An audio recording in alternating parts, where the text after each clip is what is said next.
ఏటూరు నాగర మండలం దొడ్ల మలయాళ గ్రామాల మధ్య జంపనవాగుపై నిర్మించిన బ్రిడ్జ్ గత సంవత్సరం జంపనవాగు ఉద్రిక్తతతో కూలిపోవడం సంవత్సరం నుండి ఇక్కడి ఏజెన్సీ గ్రామాల ప్రజలు ఇబ్బందులు పడుతున్నారు. జంపనవాగుపై తాత్కాలికమైన రోడ్లు వేయడంతో ఇక్కడ గ్రామాల ప్రజలు మండల కేంద్రానికి చేరుకుంటున్నారు.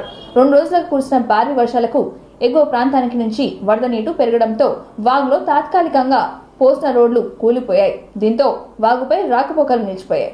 దీంతో 5 గ్రామాలైన దొడ్ల, మలయాళ, కొండాయి, గోవిందరాజు కాలనీ, ఐలాపురం గ్రామాలకు రవాణా సౌకర్యం నిలిచిపోయింది. వారం రోజుల వ్యవధిలో 2 సార్లు వరద పెరగడంతో ఆయా గ్రామాల ప్రజలు మండల కేంద్రానికి వెళ్లడానికి ఇబ్బందులు పడుతున్నారు.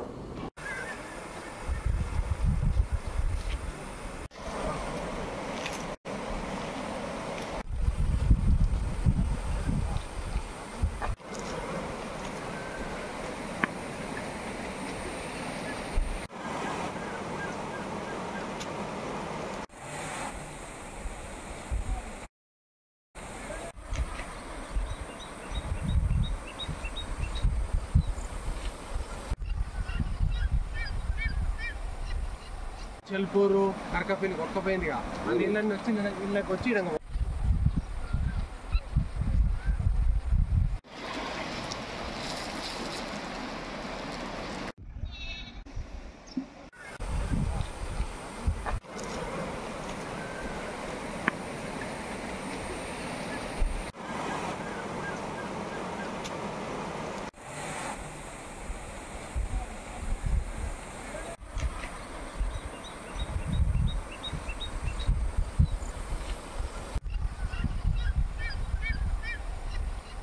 చెల్పూరు కరకపల్లి కొట్టపోయిందిగా ఆ నీళ్ళని వచ్చి ఇళ్ళకి వచ్చి